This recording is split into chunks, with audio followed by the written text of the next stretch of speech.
Hi guys, and welcome back here to the Dev Realm, and today we're going to be carrying on our series. And if you guys remember, what we did in the last episode is that we have successfully created this item display information here.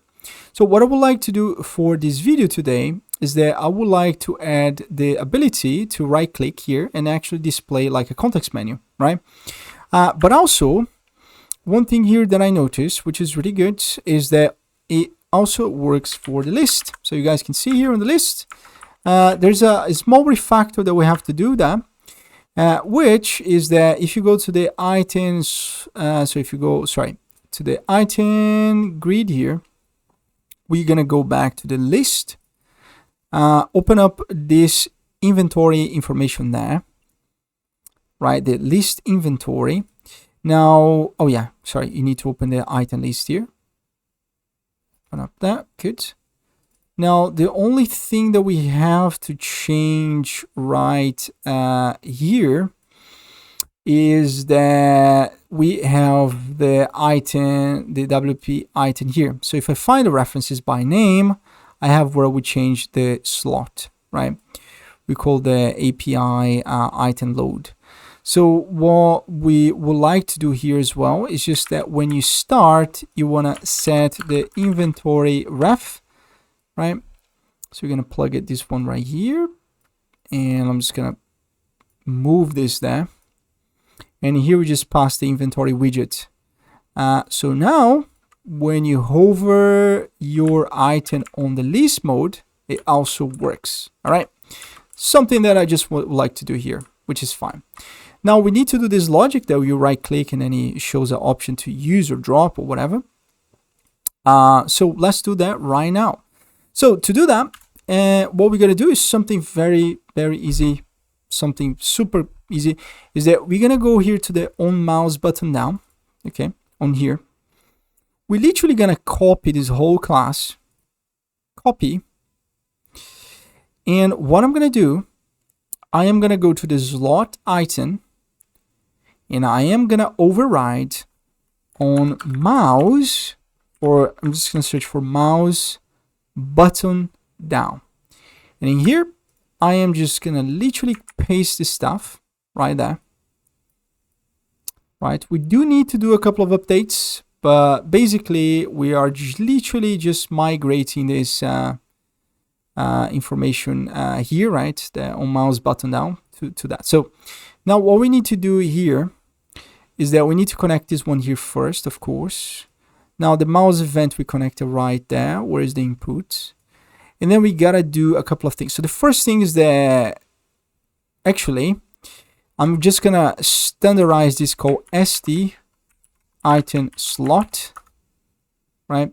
And I'm gonna bring this value right there. I'm gonna delete there, paste right here.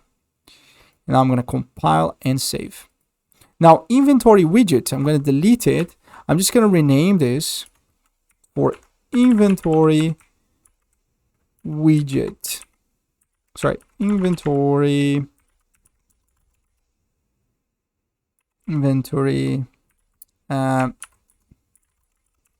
widget. There you go. So I'm gonna put it right here and plug this data right here, which is good.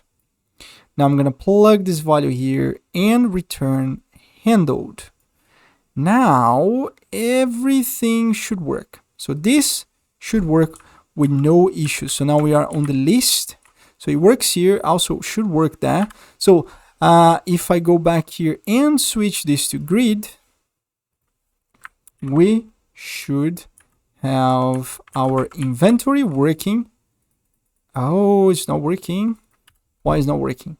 So access on, try to read inventory widget on mouse button down. So inventory widget here. So there's something wrong with this value here that's not being passed. So let's investigate that. So, oh yeah, of course. So we can refresh the nodes here. We didn't pass that reference. Also here on the widget list, compile and save. What is it? On the designer, not designer, sorry. On the graph here, that's fine. Sometimes we do need to do those references, but now it should work. That shouldn't be an issue anymore. This is because we rename the item to change, right? But anyway, guys, the point is that with this simple change, we basically have all this stuff kind of working properly already. We can use the sword. And look at this. We can go back, unequip, use, unequip. We can keep asking stuff, which is good. And I would even go back to the WP item list. And what I would do here is that I would just delete this method, because you don't need it. Because now what happened is that on the player list, right, you would just basically go here on the item and right click, and that would basically be the same, right? So we don't need to keep those things. So it's less thing to maintain, less code to retain, and it's more effective against in terms of code maintenance. And there we go. We have the sword here, which is cool. I'm really impressed with this design of this character in the sword. It was a fun project learning Blender, and I'm thinking to bring a Blender series quite soon. But anyway, going back to what we are doing here, we now have kind of fully completed the inventory. I think the last thing that I would do here before is just the ability now on the list, right, to swap items around. So what I would like to do here now is that I would like to get the apple. I would like to drag and drop the item here, and then it would drop to the widget only on grid mode. So without wasting too much time, let's do that. So to do this, I'm going to close all this. I'm just going to leave the inventory widget open, right? And basically what we need here is that we need the same logic that we did here. On mouse button down, and then we have on drag detected. So we need to just do the same logic, but we are gonna apply this on the widget itself. So the place where this needs to happen is that needs to happen on the widget slot, because the slot is what drives everything. So what we need to do here is that we're gonna go back to the widget. We're gonna open up item, and we're gonna open up here, let's say, the item display. And we have the slot, right? Now, in here, you're going to go to graph, and we're going to override two main functions. So we have here already on mouse button down, which is the one that we using, right? And we have here another one called, we need to override, not create, which is on drag detected, right? So what happened is that we need to simulate this information. Now let's have a look how we done this before, so we can copy that logic without having to build a new one. So we're gonna go here, and the way I did this in here is that I created this information. So I'm gonna go ahead here. I'm gonna copy that information, and on the slot item here, I'm just going to go back to on drag detected, right? And here you see where we have the false condition.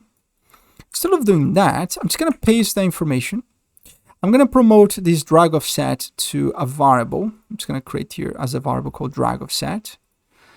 And here we have the geometry, and here we have to plug the mouse event. Now, what happens is that if it's false and the drag is detected, we return, in this case, this. But what I would like also to do here is that I would like to do handled, because both scenarios, they have been handled. As you can see here, simple, and we just repurpose it, the logic right here. Sorry, we need to return this. Yeah, that's fine, because this will return handle or not handle. That makes sense. Now, the next thing we need to do is that on the drag and drop operation here, all we're going to do, let's go back to the base window and see how we did it. So the way we did is that we created a visual, which is self. And we basically are trying to just create a drag and drop operation with that visual. So I'm just gonna go here, I'm gonna select all this stuff, I'm gonna copy this, I'm gonna go back here to the item, I'm gonna paste it, and I am just gonna drag this here, and I'm gonna drag the one right there. The operation will be here. We already have the drag offset, the mouse button down, we have the payload, and here we have the texture, right? So in this case, the texture, we can actually get the item, we can break this, and we can break that, and the texture could just be the item icon, right? Let's see what happened. Let's see if this is gonna actually do anything differently. Ah, look at that. It's already working. Of course, it's not doing what we want. We don't want to, we don't want to be able to drop this anywhere, because this is a little bit of a mess, right? If we this is not what we like to do here. So what we're gonna do here is that on the inventory, base inventory here, we have on drop, right? So when we drop, we need to get the self widget class type, right?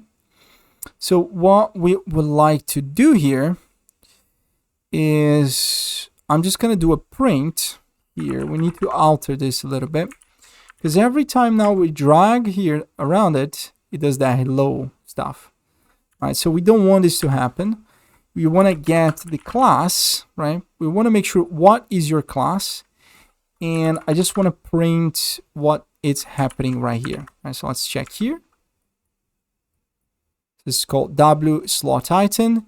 But if I go back here and play, right, WP inventory, yeah. So what we would like to do here, remember that the WP inventory has this class called WP base window operation. So this is going to be very useful here. So we want to make sure that if the class equals the WP base window operation, which should be, let me just have a look there.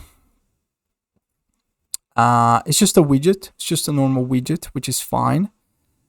So if it extends from that, which is what we want, then yes, for sure, we want to carry on with this execution. Otherwise, we don't want to do anything, because and we can even return, for example, false, right? We don't want to do anything. We don't want to make sure you move. You only move for that kind of window. So now if I go back, it doesn't stay. It doesn't do anything.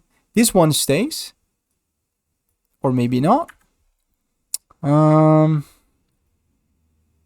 we get parent? Why is that not working? Let me just double check. I think this is returning false. So it's kind of okay. So yeah, get parent or parent. Anyway, I guess for now I'm just gonna leave it the way it was. This is a problem we're gonna have to fix in the future. So I'm just gonna search here for WP inventory, right? So WP inventory, and after we will need to add actually a to do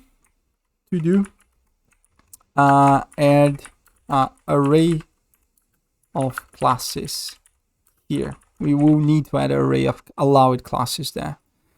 But anyway, this is still gonna work fine. It's just that we had to do this little logic to be able to actually do this. But anyway, now we need to basically, when we drag and drop on this, we need to do the same on drop logic, but now on the slot item. So the item needs to be, we need to drop the information, and when we get the whole information to do things on it. So to do that, what we're going to do is that on the slot item, we're just going to create here, not a new function, sorry. We just need to override on drop or drop. Do we have any on drop? Yes. And in here, what we need is that I'm just going to use the same concept that we're using here. So when we drop, we can just cast, yes, we're gonna cast that here, right? I don't really care about the pole offset, but I do care about the widget, right? So this is gonna be basically the object. So we're gonna cast to that information. We're gonna need to do like a series of casting here, which I'm not super fond of it, but anyway, it's fine. It's just, it runs on the client. We have, let's say, performance to do this. Now what happened is that we can do a print, right? And we can see what's happening here. So this is gonna be problematic, but we look at that. So when we drop slot item, but also we can even drop inventory there. So we wanna make sure that we avoid to drop. So the same thing we did there, we're just gonna get the class and make sure it equals, let's say, self. So in this case, I mean, what you can do here is that you can do self, and you can get, for example, class, right? So you want to make sure that they're not equal, right? So what we can do here, it's that you can do, for example, that. So if I do this, what happens if I drop it there? True. So it works.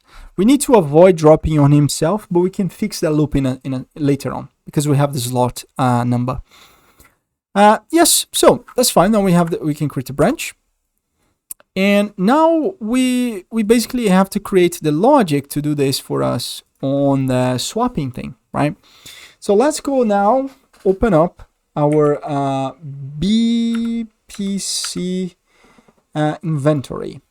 Now with the BPC inventory open, what we need to do here is that we're going to go back here to the inventory items, and here we have the logic to add the item, remove the item, when the player drop the item, and then we have here the handle the use of the item, right? And we have here when we unequip the item. And now I'm just going to copy those two. I'm going to paste it maybe here, right? And now I'm going to call this API. I'm going to call this item swap, right? Swap, and this is going to be client, and you guys probably got the idea. So here we have dash server, and then here we have multicast. Now we just need to set up the right event. So this is going to be multicast, this is going to be the server, and this is going to be the client, and must be reliable. Is this reliable? Yes. All right. So now what we kind of have to do here, it's a little bit of it's a tricky one, but we can make this work. So what we need here is that we need to get this slot that we're swapping to and the item slot that we're switching from. So this is going to be swapping from, and we're going to add another one called swapping to. So you see, very easy. We're not going to add like swapping item targets, just swapping from and swap item to. And maybe we can even put swapping slot from to swapping slot to, right? Now what we do is that from here, I can just remove all those other variables. I do not need them. Now from there, I just do that thing where I just copy and paste here, right? Same from here as well. Just add the item right here, which is good. Now the next thing that we need to do here is the logic to do that for us, right? And in here, what I'm going to do is that we need to call the find item, and then we do the swap information, right? So basically, what we're going to do is that we're going to create a new function, and I am going to call this function fn swap item slot, right? I'm going to go here and slot. And what am I going to do here is that I need the swapping from. So I'm going to call this, swapping slot from, and then swapping slot for slot 2. I don't know, every time I always capitalize using shift and then it gets all messed up. And what I'm doing here is I'm going to pause the video, and then in the next one we carry this logic. See you guys in the next one.